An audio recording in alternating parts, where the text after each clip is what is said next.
Il n'y a absolument rien d'illégal de se lancer en affaires sans avoir une compagnie. En fait, qu'est-ce qui est intéressant, c'est de savoir quels sont les types d'exploitation d'entreprise ou les différentes structures qu'on peut utiliser pour exploiter notre entreprise. Il y a la première qui est la plus simple, qui est la plus utilisée même, je dirais, par le commun des mortels. Même des fois, les gens ne savent même pas qu'ils ont cette structure-là, puis ils vont l'exploiter.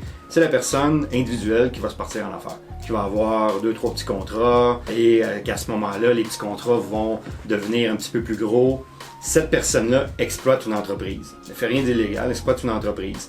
Elle doit s'enregistrer probablement à la TPS-TVQ si elle fait plus qu'un certain montant. Elle doit avoir son immatriculation auprès du registraire des entreprises du Québec si elle exploite son entreprise sous un nom autre que son prénom et son nom de famille. C'est très technique, là, mais c'est ça. Donc, pour avoir ce qu'on appelle un NEC, on va avoir un NEQ du Québec et ça doit être fait. C'est relativement simple à obtenir. Je pense que les frais sont une quarantaine de dollars. Là. Je veux dire, c'est assez minime. Cette structure-là est souvent le début. J'ai commencé comme ça.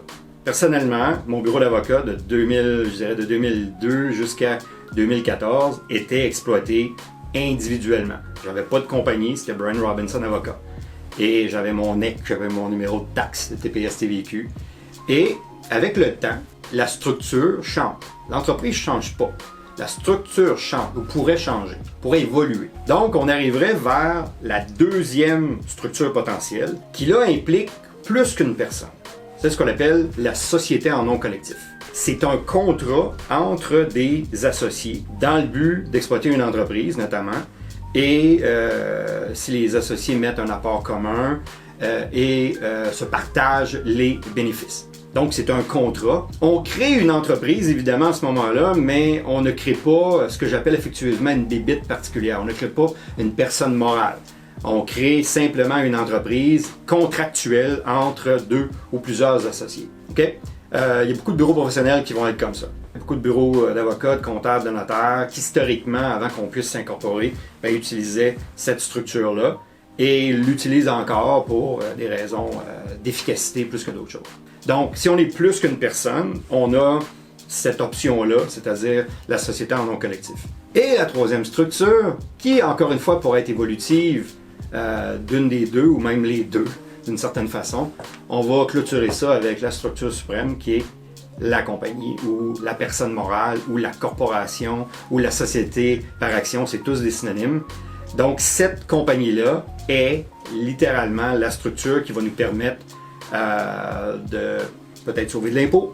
Je ne rentrerai pas dans les détails, mais peut-être sauver de l'impôt va permettre une flexibilité par rapport à la rémunération des personnes, autant, je dis personnes, donc des administrateurs, des employés.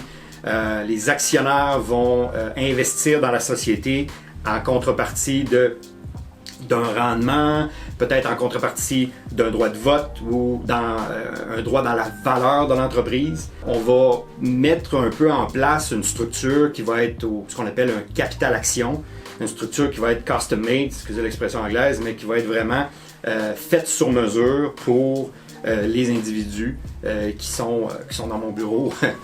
Normalement, j'ai incorporé à peu près 1200 compagnies depuis 2004 à peu près. Donc, j'ai perdu le nombre même. J'en ai fait de toutes les sphères, autant des compagnies professionnelles que des compagnies d'investissement, que des restaurants. Je représente beaucoup de restaurants. Des compagnies dernièrement, beaucoup de compagnies immobilières, de gestion immobilière. Beaucoup de gens vont se lancer dans l'immobilier puis vont utiliser la structure. Ils vont se poser la question, quelle est la meilleure structure en place? Et souvent, ils vont parler avec leur comptable, ils vont parler avec leur fiscaliste.